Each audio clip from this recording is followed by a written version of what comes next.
दोस्तों आज है अक्टूबर 13, 2022 और हम लोग करने वाले हैं द हिंदू न्यूज़पेपर के एनालिसिस। मेरा नाम है सत्येंद्र चौधरी और रोज की तरह फिर से आपके लिए कुछ टॉपिक्स यहाँ पे लेके आया हूँ। एक बार ब्रीफली देख लेते हैं आज हम लोग कौन कौन से टॉपिक करने वाले हैं। नंबर ऑफ टॉपिक्स थोड़े से कम हैं आज, लेकिन टॉपिक काफी इंटरेस्टिंग होने वाले हैं। तो थोड़ा सा आज एक आर्टिकल है और थोड़ा डेवलपमेंट हुआ है रशिया यूक्रेन में, क्योंकि इस टॉपिक को हम लोग काफी समय से कवर कर रहे हैं, तो थोड़ा सोचा इसको हम लोग थोड़ा और कंटिन्यू कर लेते हैं। तो यहाँ पे पुतिन का एक गेम प्लान समझते हैं, क्योंकि ये आपका जो नोड 2 और जो नोड 1 जो पाइपलाइन है उसके रिगार्डिंग है, थोड़ा इसको हम लोग कर सकते हैं। कोऑपरेटिव एक्ट जो सरकार ने बिल पेश किया था उसके बारे में है, बाद में बिल को वापस ले लिया गया था क्योंकि सुप्रीम कोर्ट ने इसके कुछ प्रोविजंस को अनकॉन्स्टिट्यूशनल डिक्लेयर कर दिया गया था। तो थोड़ा सा कोऑपरेटिव एक्ट के बारे में आपको बताऊंगा कैसा सब क्यों हुआ था, थोड़ी हिस्ट्री उसकी हिस्ट्री जानेंगे। Section 66A of Indian information technology act 2000 जो है इसको अनकॉन्स्टिट्यूशनल डिक्लेयर किया गया था सुप्रीम कोर्ट के द्वारा कुछ साल पहले, लेकिन इसको अभी तक कंटिन्यू हम लोग कर रहे थे। तो इसमें भी सुप्रीम कोर्ट का कोई बहुत अच्छा इंटरेस्टिंग एक जो है यहाँ पे डायरेक्शंस आई हैं, गाइडलाइंस आई हैं, तो उसके बारे में थोड़ा सा बात करने वाले हैं। इसकी पूरी हिस्ट्री आपको बताऊंगा। चोला एम्पायर के बारे में, क्योंकि आजकल थोड़ा न्यूज में है, बॉलीवुड में कुछ मूवीज वगैरह भी बन रही हैं इसके ऊपर, तो थोड़ा चोला एम्पायर के बारे में बात करेंगे। ये जीएस पेपर 1 में है, आपने आर्ट एंड कल्चर वाले चैप्टर से हम इसको कर सकते हैं। उसके अलावा क्लाइमेट चेंज और फॉरेस्ट, इसके बारे में बात करेंगे। ये आज का एडिटोरियल सेक्शन है और थोड़ा सा नई डायमेंशन पढ़ेंगे, फॉरेस्ट की इंपॉर्टेंस क्या होती है, और थोड़ा सा कोप 26 और कोप 27 के बारे में हम यहाँ पे बात कर सकते हैं। उसके अलावा कुछ एमसीक्यूज हम लोगों ने यहाँ पे इंक्लूड किए हैं and then we have some additional articles. लेकिन आगे बढ़ने से पहले सबसे पहले काम आपने क्या करना है, वीडियो को करना है अपनी लाइक करना है और नीचे कमेंट सेक्शन में जाके आपने अपनी अटेंडेंस भी दे देनी है। जिस भी टाइम आप करते हो तो हाय हेलो राम नमस्ते जो भी आपको करना है नीचे कमेंट सेक्शन में जाके आप कर सकते हैं। चलिए जी बढ़ते हैं पहले टॉपिक पे, बिल्कुल भी डिले नहीं करते हैं। पहला टॉपिक देखिए, यहाँ पे हम लोग पुतिन जी के बारे में बात करने वाले हैं। देखिए टॉपिक आपको बहुत पहले से अच्छे से समझ में आ गया होगा क्या पूरा चल रहा है, तो उसकी बेसिक रीजंस में मैं नहीं जाऊंगा, लेकिन जो अभी कुछ डेवलपमेंट वहां पे हो रही हैं वो हम लोग बात कर सकते हैं। 3-4 दिन पहले भी हम लोग ने यहाँ पे बात किया था कि काफी इंपॉर्टेंट डेवलपमेंट हुई है। देखिए वहां पे ना 2 पाइपलाइन है, ये आपको समझना पड़ेगा। एक तो पाइपलाइन है जो आपको ग्रीन कलर की नजर आ रही है, यहाँ से व्योबोर्ग जो है वो एक रशियन सिटी है, और यहाँ पे जो आप देख सकते हो ग्रीस वॉल्ड, ठीक है, ये एक जर्मनी की बहुत इंपॉर्टेंट सिटी है। और आपको ये पता है कि रशिया के ऊपर काफी हद तक डिपेंड करता है यूरोप, खासकर जर्मनी, क्योंकि देखिए जर्मनी जो है वो इंडस्ट्रियल हब है पूरे यूरोप का, और जर्मनी को बहुत ज्यादा पावर की रिक्वायरमेंट होती है। हालांकि पूरे यूरोप को रिक्वायरमेंट होती है, लेकिन जर्मनी को अपने आम लोगों के साथ साथ इंडस्ट्री की भी बहुत ज्यादा रिक्वायरमेंट होती है। तो जर्मनी और पूरा यूरोप डिपेंड करता है रशिया के ऊपर, इसमें कोई डाउट नहीं है। तो लेकिन रशिया से जर्मनी तक भैया गैस आएगी कैसे, वो एक बहुत बड़ा सवाल है। देखिए पहले क्या होता था, मतलब अभी भी कुछ हद तक होता है, रशिया से जो भी पाइपलाइन यूरोप के अंदर जा रही थी वो यूक्रेन के थ्रू जा रही थी, और उससे यूक्रेन को बहुत सारा पैसा मिलता था। मतलब एक तरह से आप ये समझ लीजिए टोल टैक्स के जैसा है। तो और जो है उसे आप ट्रांजैक्शन फीस भी बोल सकते हो, जो यूक्रेन वहां से लेता था, तो कुछ बिलियन डॉलर आसपास उसको मिलता था। लेकिन फिर रशिया ने क्या किया, यूक्रेन को उन्होंने बाईपास कर दिया, और बाल्टिक सी, ये ध्यान देना, अपने एग्जाम में पूछेगा आपसे सवाल, ये देखिए ये बाल्टिक सी है आपका, बाल्टिक सी के अंदर से जो है रशिया ने जर्मनी तक एक पाइपलाइन बिछाई, जो कि अब तक की दुनिया की सबसे बड़ी, एक मतलब 1500-1700 किलोमीटर लंबी है, ये अंडर सी जो है पाइपलाइन है। तो नोड 1 जो है यहाँ पे ऑलरेडी पहले से चल रही थी। ये आपको मैं वैसे हल्की फुल्की कहानी बता रहा हूँ, डिटेल में आपको अच्छे से पता ही है। 2011 में नोड 1 से काम शुरू हो गया था और काफी ज्यादा नेचुरल गैस वो यूरोप में सप्लाई हो रही थी। तो जब यूरोप को लगा कि यार ये काफी नहीं है, तो उन्होंने क्या किया, नोड 2 भी बनाने की कोशिश की। ये नोड 1 के बिल्कुल पैरेलल में है, जैसा कि आप यहाँ पे जो डॉटेड लाइन है इसको देख सकते हो। तो इसके थ्रू भी जो है वो व्योबोर्ग से और उस्ट लुगा, ये नया सिटी है रशिया के अंदर, यहां से जो है वो जर्मनी में पाइपलाइन जा रही थी नोड 2 में। तो पिछले साल नोड 2 जो है वो 2021 में बनकर तैयार हो गई थी, काफी ज्यादा पैसा भी लगा इसके ऊपर। तो देखिए आप सिटी जोड़ सकते हो, ये ना प्रीलिम्स के पर्सपेक्टिव से ये सिटी का नाम आप याद रख सकते हो भैया, कहां से कहां वो पाइपलाइन है। उस्ट लुगा से लेके लुम्बनी नोड 2, और व्योबोर्ग से लेके जो है ये ग्रीस वॉल्ड, ये है आपका जर्मनी। तो ये आपका थोड़ा ध्यान रखना है, प्रीलिम्स में इस तरह की चीज आपसे वो पूछ सकता है। और ये जर्मनी क्यों कर रहा था, देखिए अमेरिका ने जो है बार बार यूरोप को वो चेतावनी दे रहे थे कि आप ऐसा मत करिए, रशिया आपको जब समय आएगा तो ब्लैकमेल कर सकता है, आप रशिया के ऊपर इतनी डिपेंडेंसी मत करिए। लेकिन वो लोग माने नहीं। क्यों नहीं माने, क्योंकि आपको पता है क्लाइमेट चेंज है ना, क्लाइमेट चेंज। तो यूरोप जो है, जर्मनी और यूरोप अपनी कोल के ऊपर अपनी डिपेंडेंसी कम करना चाहते हैं, और नेचुरल गैस जो है ना वो एक क्लीन अल्टरनेटिव होता है, तो इसी वजह से वो लोग नेचुरल गैस के ऊपर डिपेंड कर रहे थे। तो अमेरिका ने जो भविष्यवाणी की थी कहीं ना कहीं वो सही हो गई है। इस समय रशिया यूक्रेन का जो क्राइसिस चल रहा है, एक्चुअली में रशिया जो है वो ब्लैकमेल कर रहा है यूरोप को अपनी बात मनवाने के लिए। अब ये सारा मामला चल रहा था, तो एक ही तरीका है भैया यूरोप को तो गैस लेने का, वो है नोड 1, क्योंकि नोड 2 की तो परमिशन दिया नहीं जर्मनी ने, यूरोप ने, क्योंकि अभी यूक्रेन वॉर हो गया। तो पुतिन भाई साहब ने निकले बहुत ही सयाने। उन्होंने क्या किया, मतलब अगर ये बात में सच्चाई है तो वेस्टर्न कंट्रीज तो यही कहते हैं, रशिया ऐसा नहीं कहता है। तो हुआ ये कि कुछ हफ्ते पहले जो है नोड 1 के अंदर ब्लास्ट हो गया। ये जो आपको दिख रहा है यहाँ पे जगह बोलहोम, ठीक है, ये डेनमार्क के टेरिटरी के अंदर आता है। यहाँ पे कुछ ब्लास्ट हुए और उस ब्लास्ट की वजह से जो है नोड 1 वो पाइपलाइन जो है लीक हो गया। तो लीक की वजह से रशिया ने क्या किया, रशिया ने यहाँ से गैस बेचना बंद कर दिया क्योंकि वो लीकेज हो गई है। तो रशिया ने कहा हम इसको मेंटेनेंस कर रिपेयर कर रहे हैं। रिपेयर होने में कितना टाइम लगेगा अभी तक पता नहीं है। तो उसकी वजह, अब देखिए विंटर आना शुरू हो गया है, तो यूरोप वाले बेचारे परेशान है क्योंकि इनको लोग गैस चाहिए विंटर में। अब समस्या ये है कि उनके पास क्या सॉल्यूशन है। सॉल्यूशन सिर्फ एक ही है कि नोड 2 को स्टार्ट कर दो। है ना तरीका जबरदस्त। तो पुतिन क्या कह रहे हैं कि हम नोड 2 को चालू करने के लिए तैयार हैं, आप बस परमिशन करिए, अलाउ करिए, नोड 2 से गैस लीजिए और मजा लूटिए। ये दिमाग है, समझ रहे हो, ये एक खुराफाती दिमाग है। आपने हमें परमिशन नहीं दिया तो परमिशन लेने का दूसरा तरीका हम लोगों ने निकाल लिया। हालांकि रशिया ये कह रहा है कि यहाँ पे जो ब्लास्ट हुए उसमें मेरा कोई लेना देना नहीं है, लेकिन जर्मनी और दूसरी कंट्री कह रहे हैं कि भैया ये कहीं ना कहीं कारस्तानी जो है ना, ये शरारत रशिया ने ही की है। रशिया कह रहा है भैया अगर देखे मेरे वोटर में होता तो आप मुझे बोल भी सकते थे, ये तो डेनमार्क के वोटर में हुआ है, स्वीडन के वोटर में हुआ था, मुझे क्यों गालियां दे रहे हो। बट एनीवेज, तो ये सारा का मामला वहां पे निकल रहा है। अभी हो सकता है, मतलब एक तरह से ब्लैकमेल ही हो गया ना यार ये तो।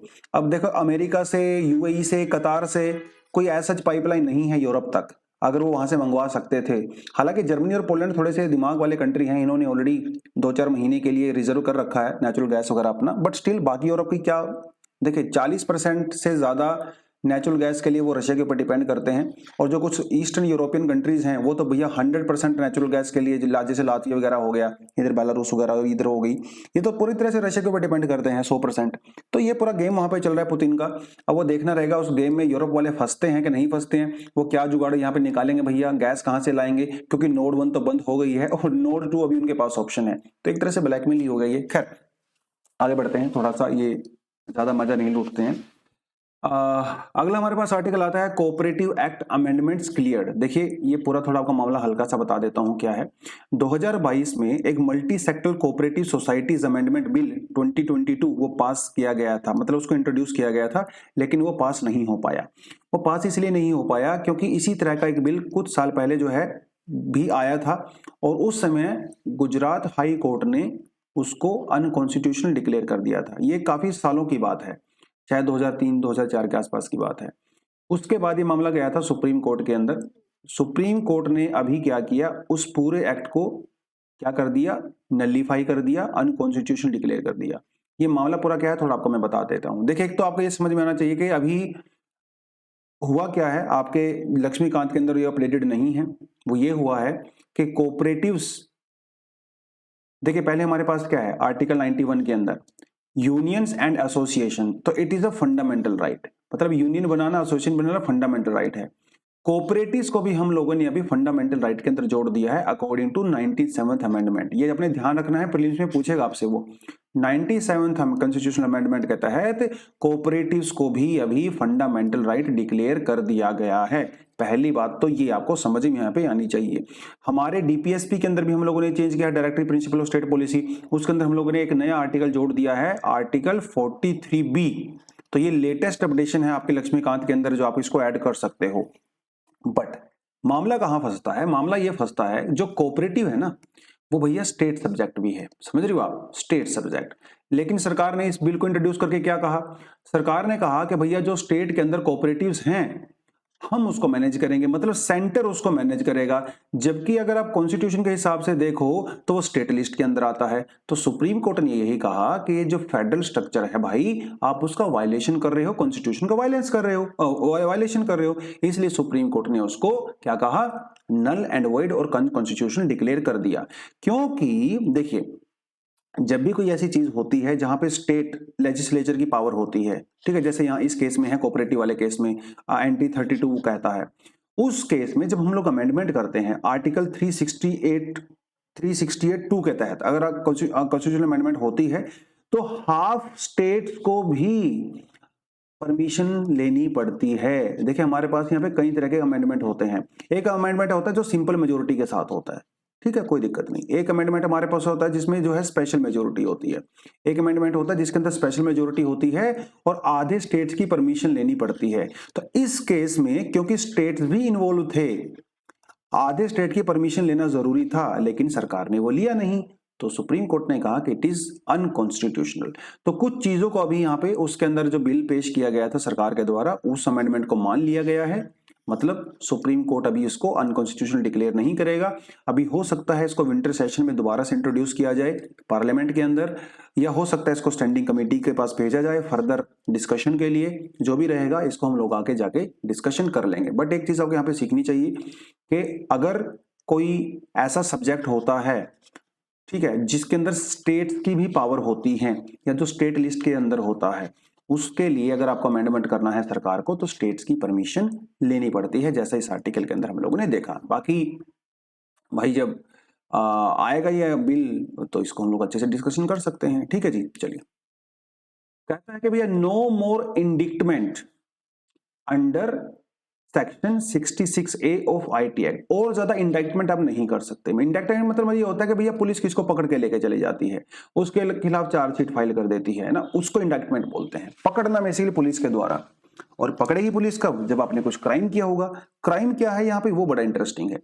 क्राइम यहाँ पे ये है कि अगर, देखिए 66 क्या कहता है, अगर आपने कोई सोशल मीडिया पे, ठीक है, आपने कोई इंस्टाग्राम पे, फेसबुक पे, कहीं पे भी कोई ऐसी पोस्ट कर दी है जो जो जो किसी के लिए काफी ऑफेंसिव हो सकती है, समझ रहे हो, ऑफेंसिव मतलब बुरा लगना, ठीक है, अगर वो ऑफेंसिव होती है तो आपके खिलाफ कार्रवाई हो सकती है, ठीक है, आपको पनिशमेंट भी मिल सकती है 3 साल की। और वो ऑफेंस क्या होगा ये कौन डिसाइड करेगा, ये गवर्नमेंट डिसाइड करती है।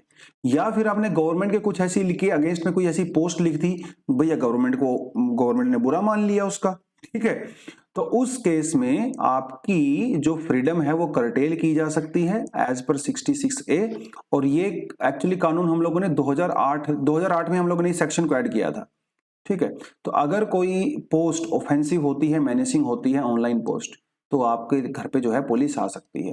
कई बार जो है इस तरह के एग्जाम्पल हो चुके हैं। महाराष्ट्र में एग्जाम्पल हुआ था, वहां पे 2 गर्ल्स को रात को 12 बजे अरेस्ट कर लिया गया था। यूपी के अंदर भी इस तरह के केस होते रहे हैं, कई जगह भी इस तरह के केस होते हैं। तो हुआ मामला ये कि 2015 में 14-15 में एक दिल्ली यूनिवर्सिटी के अंदर जो सीएलसी है, जहाँ पे बच्चे एलएलबी वगैरह करने आते हैं, वहाँ की जो है एक स्टूडेंट थी श्रेया सिंघल, ठीक है। श्रेया सिंघल एक ऐसी फैमिली से बिलोंग करते हैं, भैया उसकी फैमिली में सभी लोग जज हैं और बड़े बड़े लॉयर हैं इंडिया के।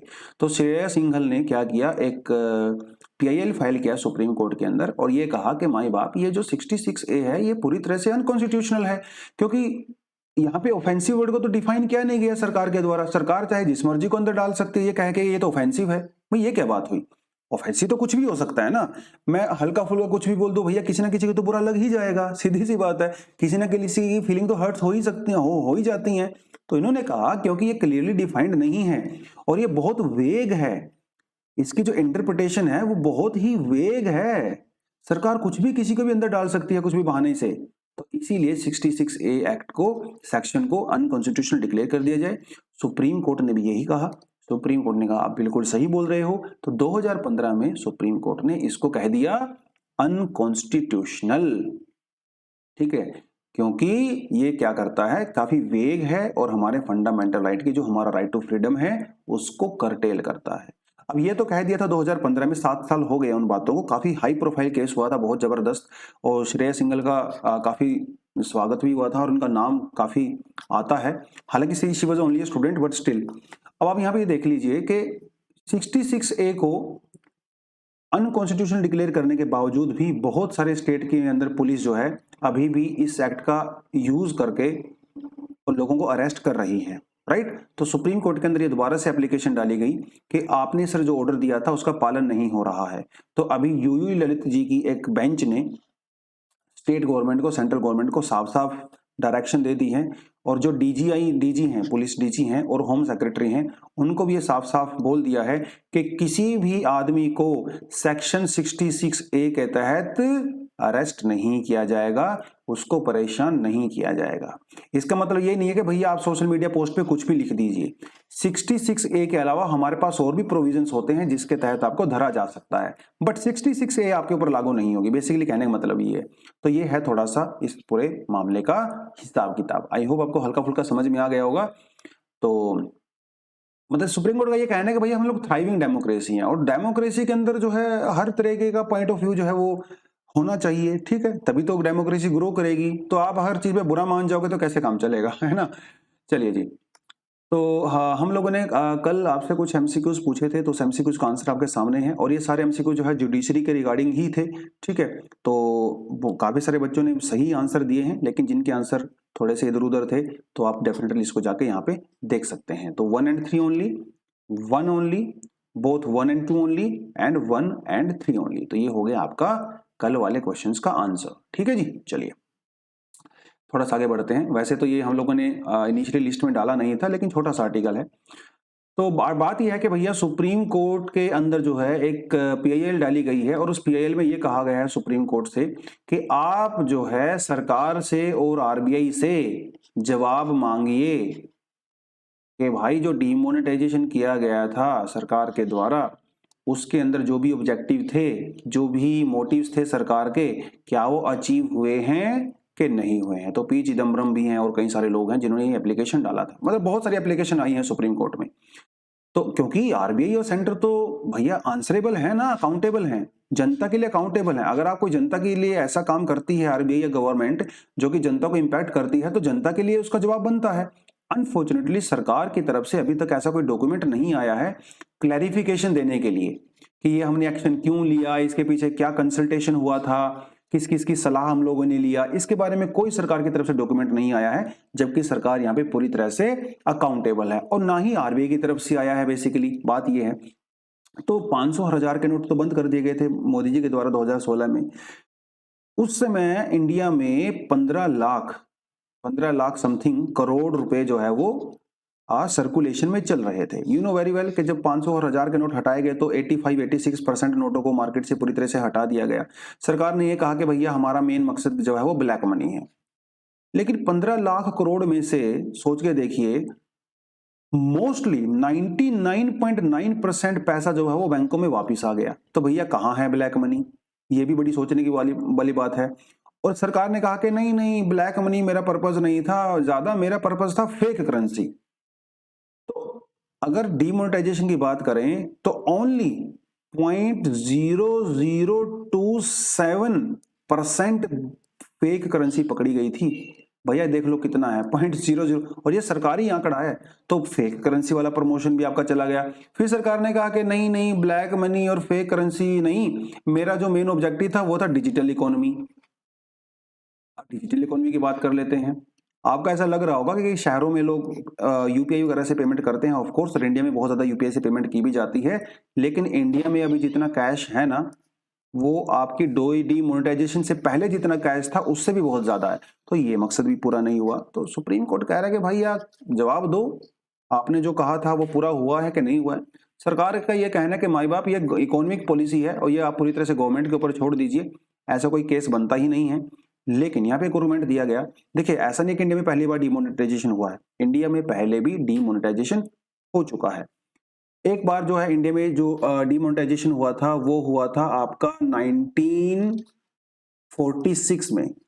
दूसरी बार इंडिया में जो डीमोनेटाइजेशन हुआ था वो हुआ था आपका 1978 में।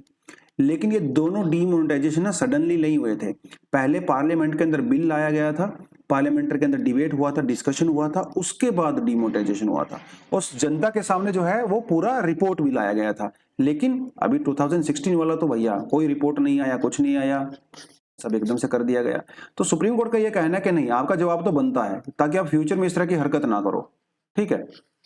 क्योंकि हमारा जो आरबीआई एक्ट है 1934 उसके तहत ये सब चीजें बनती हैं, लेकिन सरकार ने उसका वायलेशन किया है, ऐसा सुप्रीम कोर्ट का कहना है। अब लेट्स सी इसमें सरकार आगे क्या कहती है। But we very well know कि डीमोनेटाइजेशन के कुछ डेफिनेटली बेनिफिट हुए हैं और काफी ज्यादा नुकसान भी हुआ है। एनीवेज भैया इन्फ्लेशन जो है इंडिया में 7.41% से ऊपर जा चुका है और ये बढ़ता ही जा रहा है। और इसका इम्पैक्ट जो है वो गरीब आदमी पे ज़्यादा पड़ता है। रूरल एरिया में इस बार इन्फ्लेशन का मार ज़्यादा देखी गई है as compare to urban areas. Inflation का मतलब क्या होता है वो सभी बच्चों को पता है। इन्फ्लेशन का मतलब होता है महंगाई।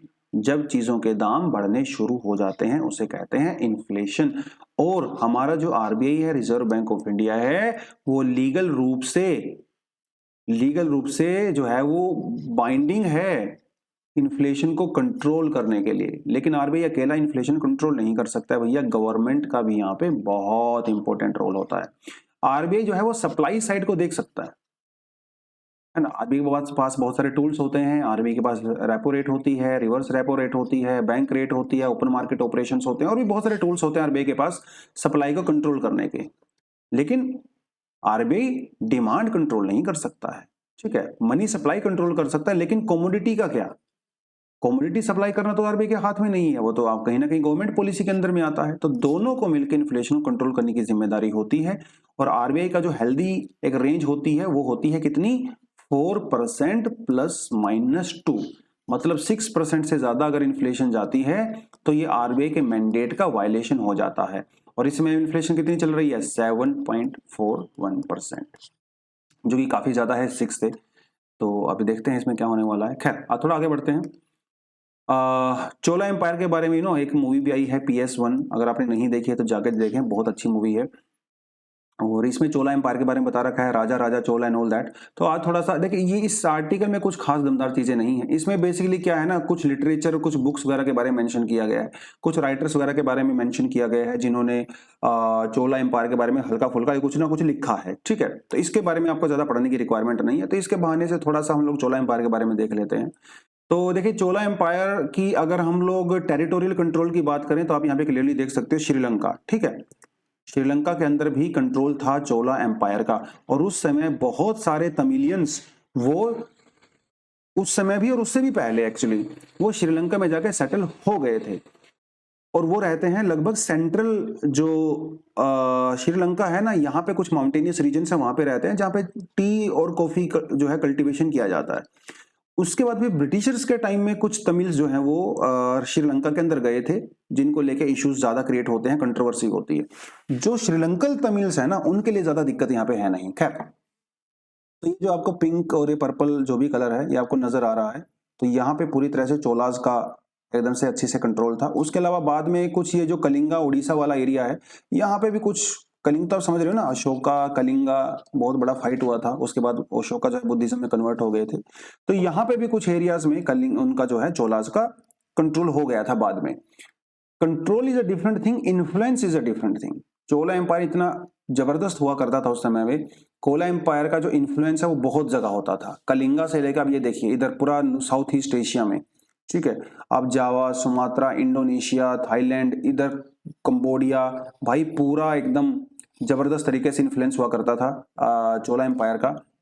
पर आज भी वहाँ पे जो है चोला एम्पायर के जो है चीजें देखी जा सकती हैं। वहाँ पे जो टेम्पल्स बने हुए हैं, वहाँ का बहुत सारा कल्चरल इन्फ्लुएंस आज भी इंडोनेशिया, थाईलैंड वगैरह के अंदर आप जाके देखोगे तो चोला एम्पायर की वजह से जो वहाँ पे हिंदुइज्म का जो इन्फ्लुएंस था वो आज भी नजर आता है। वहाँ पे बहुत जगह पे जो है रामायण और वो सब चीजें आज भी, रामलीला वगैरह खूब अच्छे से होती हैं। तो काफी ज्यादा इन्फ्लुएंस रहा है इन चोला एम्पायर का, क्योंकि बहुत बड़ा एक ट्रेडिंग एम्पायर हुआ करता था और उनकी नेवी भी बहुत जबरदस्त हुआ करती थी। तो डेफिनेटली इन्फ्लुएंस तो होता ही है उस चीज का।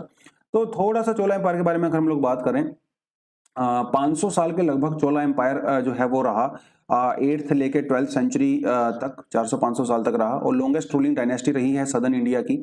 और चोला एम्पायर से पहले जो है वो पल्लवा हुआ करते थे, पल्लव एम्पायर, ठीक है। उसको डिफीट करके चोला एम्पायर वो गद्दी पे बैठे थे।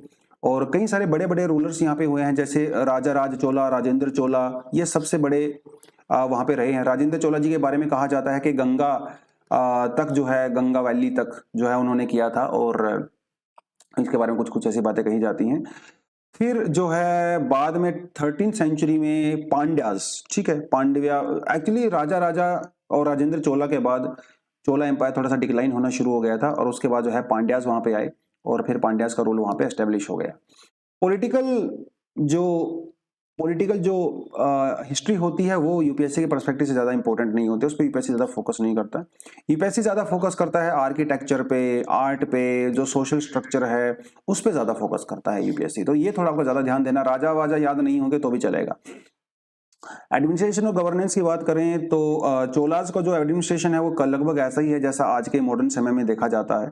तो चोलाज ने जो है अपने पूरे एम्पायर को छोटे छोटे प्रोविंस के अंदर डिवाइड कर रखा था, जैसे आजकल हम लोग करते हैं। प्रोविंस मतलब आपने ऐसे स्टेट बोल सकते हो, ठीक है, और उनको कहा जाता है मंडलम्स, ठीक है, ये आपने ध्यान रखना है, उसको मंडलम्स कहा जाता है। हर मंडलम के अंदर जैसे आजकल चीफ मिनिस्टर होते हैं, गवर्नर होते हैं, तो वहां पे अलग अलग गवर्नर हुआ करते थे, और वो गवर्नर की जो अकाउंटेबिलिटी होती थी वो किंग के लिए होती थी, जो भी वहां पे किंग होते थे। जैसे आजकल गवर्नर को अपॉइंट किया जाता है प्रेसिडेंट के द्वारा, ठीक है, तो इसी तरह की चीजें होती थी बेसिकली वहां पे। प्रोविंस को फर्दर डिस्ट्रिक्ट के अंदर जैसे आजकल होता है उनको डिवाइड किया गया था। डिस्ट्रिक्ट को कहते थे नादूज, ये थोड़ा आपने ध्यान देना है, ठीक है। और नादूज के अंदर फिर फर्दर तहसील होती है, जैसे आजकल कुछ ब्लॉक्स होते हैं। तो बेसिकली मॉडर्न समय में जो था वही ऐसे ही होता है। और जो वहाँ पे जो गांव होते थे, गांव गांव एक सेल्फ गवर्निंग यूनिट होती थी, गांव में सरपंच होता था, उसकी सभाएं होती थी, समिति होती थी। तो बेसिकली जो आजकल है ना ऑलमोस्ट जो है वैसा वैसा ही वहाँ पे किया जाता था। तो ये थोड़ा सा आपको पता होना चाहिए। चोला एम्पायर के का जो आर्किटेक्चर है, उसका जो टेम्पल आर्किटेक्चर है वो मैंने यहाँ पे इंक्लूड नहीं किया है क्योंकि बहुत ज़्यादा डिटेल हो जाती। लेकिन करंट अफेयर के पर्सपेक्टिव से आपको बता देता हूँ कि 2023 में एक क्वेश्चन चोला एम्पायर से 100% आने वाला है, क्योंकि काफ़ी ज़्यादा न्यूज़ में है और पहले भी क्वेश्चन यहाँ से आ चुके हैं। जैसा आप देख सकते हो 2020 में ऑलरेडी यहाँ से सवाल आ चुका है, ठीक है।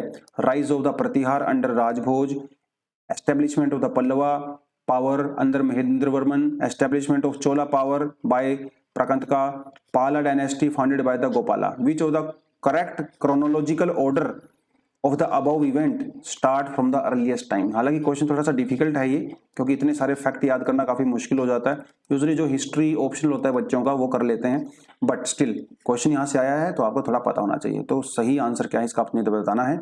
2013 के अंदर जब सिलेबस चेंज हुआ था उस समय भी जीएस पेपर 1 के अंदर जो है क्वेश्चन यहाँ से पूछा गया था चोला आर्किटेक्चर से। देखिए, Chola architecture represents the high watermark in evolution of the temple architecture. तो यहाँ पे कुछ एग्जांपल्स बताने हैं, कुछ टेक्निक बतानी है। चोला एम्पायर के दौरान जो टेम्पल्स बनाए गए, उसमें जो स्कल्पचर्स बनाए गए, आज तक के दुनिया के सबसे फाइनेस्ट स्कल्पचर्स में माना जाता है। जैसे कि आप यहाँ पे देख सकते हो, ये एक स्कल्पचर है, बहुत ही इंपॉर्टेंट, नटराजन इसका नाम है इस स्कल्पचर का, और दुनिया भर में बहुत फेमस है, करोड़ों में बिकते हैं। इनकी चोरियां भी बहुत होती हैं। ब्रिटिश टाइम में बहुत सारी चोरी की गई ब्रिटिशर्स के द्वारा, आज वो यूरोप के अंदर, अमेरिका में ब्लैक मार्केट में बेची जाती हैं। इस तरह के स्कल्पचर्स बहुत इंपॉर्टेंट है। और चोला एम्पायर यूजुअली जो है वो शिव उपासक हुआ करते थे, तो शेवाइट शिविज्म को ज्यादा फॉलो करते थे, ठीक है। चलिए, तो यही था थोड़ा इसके बारे में। थोड़ा आज का एडिटोरियल के बारे में देख लेते हैं क्या कह रहा है। तो क्योंकि क्लाइमेट चेंज के बारे में है, एनवायरमेंट इकोलॉजी के बारे में है, तो आई थॉट आपको इंक्लूड इसको कर देता हूं मैं। हालांकि अगर आपको पढ़ना चाहते हो तो एक एडिटोरियल आज और भी है, तो थोड़ा सा पढ़ सकते हो, थोड़ा रिपीटेड है। ये आरटीआई वाला है ना, हम लोगों ने परसों किया था ना कि आरटीआई के अंदर 3 लाख से ज्यादा, कल किया था बेसिकली, कि वो पेंडिंग पड़ी हुई हैं इंक्वायरीज, क्योंकि वैकेंसीज वगैरह वहां पे बहुत ज्यादा हैं। तो अगर आप उस आर्टिकल को थोड़ा और फर्दर पढ़ना चाहते हो तो ये आज का एक एडिटोरियल है, थोड़ा इसको पढ़ सकते हो। हालांकि थोड़ी फैक्चुअल इन्फॉर्मेशन ज्यादा है, बट अगर आपको हल्का फुल्का ग्राफ वगैरह पढ़ने में इंटरेस्ट है तो डेफिनेटली आप इसको देख सकते हो। एक कोलिजियम वाला एडिटोरियल भी दिया हुआ है, आज के कोलिजियम के अंदर क्या क्या प्रॉब्लम्स हैं। मैंने इसको इसलिए नहीं किया क्योंकि इसको हम लोग बहुत बार डिस्कशन कर चुके हैं। कोलिजियम क्या होता है, उसके अंदर इश्यूज क्या क्या होते हैं, ट्रांसपेरेंसी नहीं है भैया एंड ऑल दैट ना, तो थोड़ा सा आप उसको भी जाके पढ़ सकते हैं। लेकिन ये क्लाइमेट चेंज वाला मैंने इसलिए इंक्लूड किया क्योंकि थोड़ा सा कुछ नयापन है इसमें, थोड़ी सी फ्रेशनेस है। देखिए, थोड़ा बता देता हूँ ये पूरा हो क्या रहा है यहाँ पे। तो एक तो हल्के फुल्के फैक्ट्स जो है वो शुरू में इंपॉर्टेंट होते हैं आपके लिए, क्योंकि इससे आपके आंसर की अथॉरिटी डेवलप होती है। तो कुछ फैक्ट्स वगैरह, कुछ रिपोर्ट्स, कुछ सर्वे वगैरह वो आपके लिए जरूरी होते हैं एग्जाम में देना। तो एक स्टडी पब्लिश की गई है जनरल साइंस के अंदर, जिसमें ये कहा गया है कि भैया अभी तक इंडस्ट्रियल रेवोल्यूशन के बाद से हमारा जो टेम्परेचर है वो 1.1 डिग्री सेंटीग्रेड इंक्रीज हो चुका है, और ऑलरेडी हम लोग एक टिपिंग पॉइंट को क्रॉस कर चुके हैं। टिपिंग पॉइंट का मतलब ये होता है कि एक डेंजरस सिचुएशन होती है जिसके बाद से काफी ज्यादा कैटास्ट्रोफिक इवेंट्स जो है आपको देखने को मिलते हैं, मतलब फ्लड्स वगैरह, साइक्लोन्स वगैरह वो आपको देखने को मिलते हैं।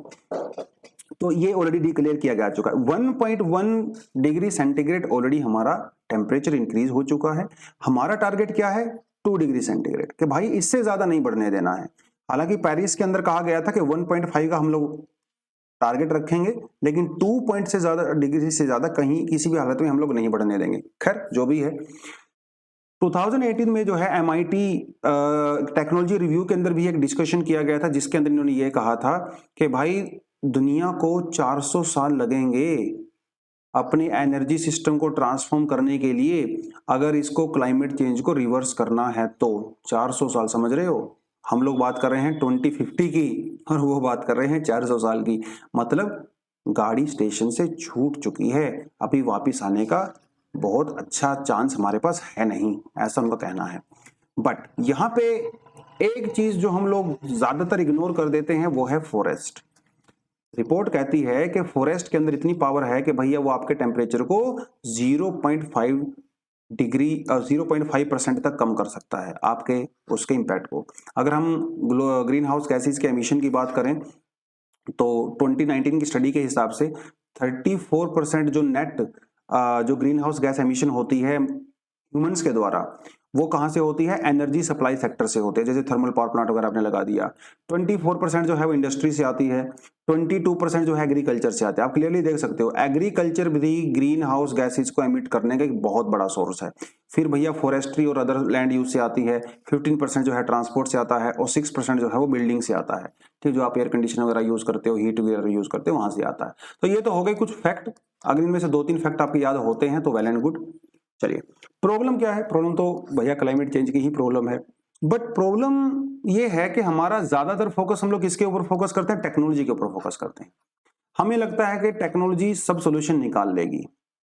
हम लोग एक्चुअली अपने साइंटिस्ट के ऊपर हद से ज्यादा बिलीव करते हैं। अभी तक दुनिया में जितनी भी प्रॉब्लम हुई हैं, लगभग सभी का प्रॉब्लम टेक्नोलॉजी के थ्रू ही आया है, राइट? एक बहुत बड़ा एग्जांपल इसने यहाँ पे दिया है, नॉर्मन बोरलॉग का एग्जांपल दिया हुआ है, जिन्हें फादर ऑफ ग्रीन रेवोल्यूशन भी कहा जाता है।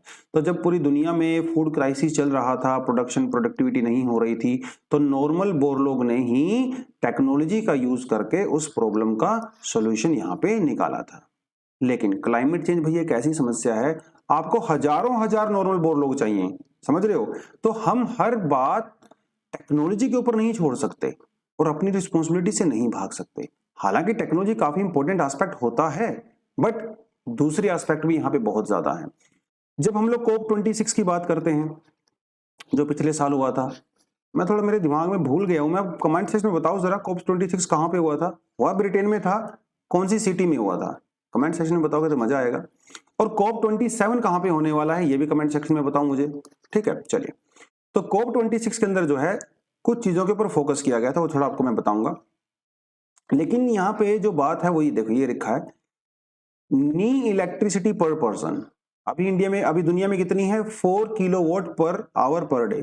नी इलेक्ट्रिसिटी का मतलब ये होता है कि जो, देखिए एन का मतलब का है नॉन, ठीक है, और ई का मतलब है रिन्यूएबल।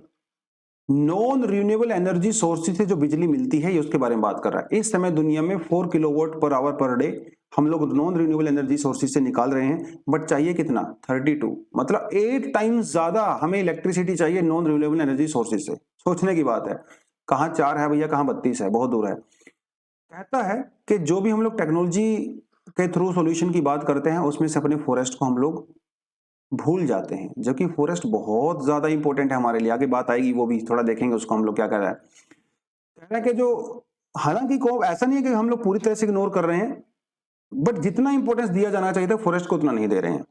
COP26 में डिफोरेस्टेशन को कम करने के लिए प्रोविजन इंक्लूड किए गए हैं, लेकिन वो प्रोविजन इतने वेग हैं, समझ में नहीं आता है वो क्या कहना चाह रहे हैं। समस्या ये भी बहुत बड़ी है। कंट्रीज में easily attempt to achieve net zero deforestation goal. देखिए COP26 के अंदर ना एक और बात हुई थी बहुत इंपॉर्टेंट। उन्होंने कहा था कि भैया डिफोरेस्टेशन करना है, डिफोरेस्टेशन करना है, मतलब डिफोरेस्टेशन को रोकना है। कैसे लगाओगे? पेड़ लगा के। बट पेड़ यहाँ पे दो तरीके के होते हैं दोस्तों। एक पेड़ होते हैं जो कि नेचुरल वेजिटेशन होती है, खुद ग्रो करते हैं, और दूसरे होते हैं हम लोग खुद लगाते हैं पेड़। समस्या यहाँ पे ये है कि जो पेड़ इंसान खुद लगाता है उसे हो जाता है मोनोकल्चर। हम क्या करते हैं ना, एक ही तरह के पेड़ लगाना शुरू कर देते हैं किसी भी प्लॉट के ऊपर, ठीक है, और हमें बोलते हैं, कह रहे हैं यार देखो हम लोगों ने फॉरेस्ट डेवलप कर दिया। लेकिन ये जो मोनोकल्चर वाला फॉरेस्ट होता है ना, उतना इफेक्टिव नहीं होता जितना नेचुरल वेजिटेशन इफेक्टिव होती है। तो कई कंट्रीज क्या करते हैं, जैसे चाइना वगैरह क्या करती हैं, वो खूब सारे पेड़ लगा देती हैं और फिर कहती हैं देखो हम लोगों ने तो अपने डिफोरेस्टेशन गोल को अचीव कर लिया। अरे भाई वो तो मोनोकल्चर फार्मिंग हो गया ना। वो यहाँ पे जैसे पॉपुलर लगाया जाता है, पॉपुलर, ठीक है, पॉपुलर जो है वो एक कमर्शियल क्रॉप है, लेकिन जब पॉपुलर लगाया जाता है बहुत लार्ज स्केल पे, उसे भी फॉरेस्ट के अंदर डिक्लेयर कर दिया जाता है। लेकिन this is not forest, this is the popular tree which is use for the commercial purpose, right. ऐसा बहुत बार होता है, जैसे इंडिया में होता है। इंडिया में उन लोग सरकार क्या करती है, कई बार जो कॉफी प्लांटेशन होती हैं, जो टी प्लांटेशन होती है, भाई उसको भी फॉरेस्ट के अंदर डिक्लेयर कर देती है। भाई ये क्या बात हुई। तो ये कुछ कुछ दिक्कतें हैं यहाँ पे, तो ये प्रॉपर सोल्यूशन नहीं है। Getting my point.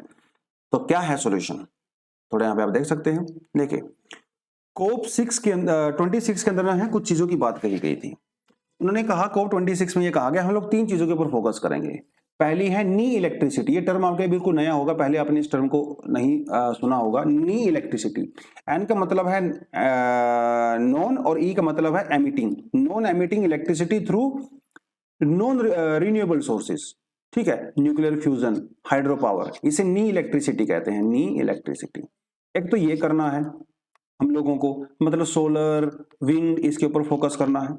एक फोकस करना है कार्बन कैप्चर, जैसे जो हमारे कोल थर्मल पावर प्लांट होते हैं ना, वहां से जो CO2 निकलती है उसे कैप्चर करना है, उसे पकड़ना है और उसको कहीं जाकर स्टोर कर देना है। तो एक ये सोल्यूशन हो गया। एक होता है बायोमास, जैसे इथेनॉल वगैरह की हम लोग बात करते हैं, ठीक है, इथेनॉल ब्लेंडिंग वगैरह की बात करते हैं।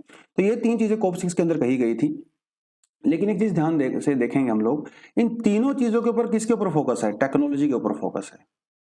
क्या इसके अंदर उन्होंने कोई फॉरेस्ट की बात किया, कहीं पे फॉरेस्ट की बात नहीं किया, जबकि फॉरेस्ट एक बहुत इंपॉर्टेंट रोल प्ले करता है। Forest are the best carbon removal instrument. Best carbon, अगर इंडिया दुनिया के पास कोई सोल्यूशन है तो वो है फॉरेस्ट।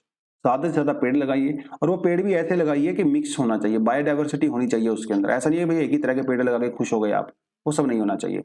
इन्वेस्टमेंट भी चाहिए आपको, जितना टेक्नोलॉजी ट्रांसफर के ऊपर इन्वेस्टमेंट चाहिए उतना ही इन्वेस्टमेंट आपको फॉरेस्ट कंजर्वेशन के लिए भी चाहिए। फॉरेस्ट कंजर्वेशन जो है कहता है कि naturally preserved forest are 40% more effective than the planted ones. जो आपको बताया ना मैंने, जैसे पॉपुलर के पेड़ लगा दिए जाते हैं, इसके कंपैरिजन में जो नेचुरल फॉरेस्ट होते हैं वो 40% ज्यादा इफेक्टिव होते हैं। तो इसीलिए हमें फॉरेस्ट के ऊपर फोकस करने की जरूरत है। IPCC की रिपोर्ट भी ये कहती है कि भैया लार्जेस्ट कार्बन सिंक जो है वो हमारे फॉरेस्ट ही हैं। इंसान जितना CO2 रिलीज करता है उसमें से 37% से लेके 40% तक फॉरेस्ट के अंदर ही सिंक हो जाता है। तो बहुत जरूरी है, ठीक है। तो बेसिकली, लेकिन ऐसा भी नहीं है कि सारी चीजें जो है सरकार ही कर सकती है, ठीक है भैया। जो इंडिजिनस लोग होते हैं, ठीक है, जैसे ट्राइबल कम्युनिटीज वगैरह जो जंगलों के ऊपर डिपेंड करते हैं, और जो लोकल कम्युनिटीज होती हैं, इनकी हेल्प लीजिए, ठीक है, तो इनकी हेल्प लीजिए और अपने फॉरेस्ट को आप यहाँ पे डेफिनेटली ग्रो कर सकते हैं। तो ये कुछ कुछ चीजें जो है सॉल्यूशन के तौर पे आप यहाँ पे बता सकते हो। और यहाँ पे एक जो क्वेश्चन ऑलरेडी यूपीएससी में पूछा जा चुका है वो है मियावाकी टेक्निक, ठीक है। फॉरेस्ट को नेचुरली ग्रो करने के लिए एक टेक्निक होती है जिसे कहते हैं मियावाकी टेक्निक। इसमें बहुत ही कम समय में नेचुरल वेजिटेशन को, नेचुरल फॉरेस्ट को ग्रो किया जाता है, ठीक है। तो थोड़ा सा मियावाकी टेक्निक के बारे में हम जाके गूगल करेंगे, थोड़ा सा उसको पढ़ेंगे सेल्फ स्टडी के तौर पे। तो मेरे ख्याल से सारे टॉपिक अपने लगभग कवर हो गए हैं। अगर आपको यहाँ से कोई क्वेश्चन लिखना है तो डेफिनेटली आप जो है क्वेश्चंस भी लिख सकते हो। मैं आपको यहाँ पे लिखने के लिए दे देता हूँ, इसको थोड़ा इरेज करके, ठीक है। तो क्वेश्चन अपना ये बन सकता है यहाँ से कि in spite of focusing or relying too much on technology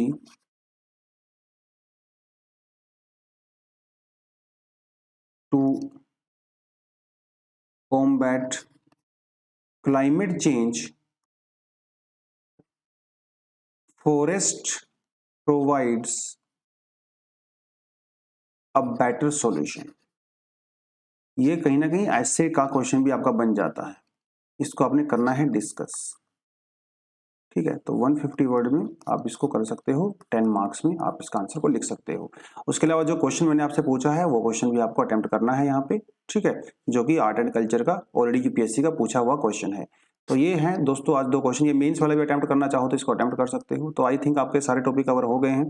तो अगर आपको एनालिसिस अच्छी लगती है तो डेफिनेटली आपने क्या करना है, चैनल को लाइक करना है, सब्सक्राइब करना है, और ये जो पूरा डॉक्यूमेंट है नीचे डिस्क्रिप्शन में आपको लिंक मिल जाता है, वहां जाके इसको डाउनलोड कर सकते हो। तो दोस्तों आज के लिए इतना ही था। Thank you very much, all the best, जय हिंद।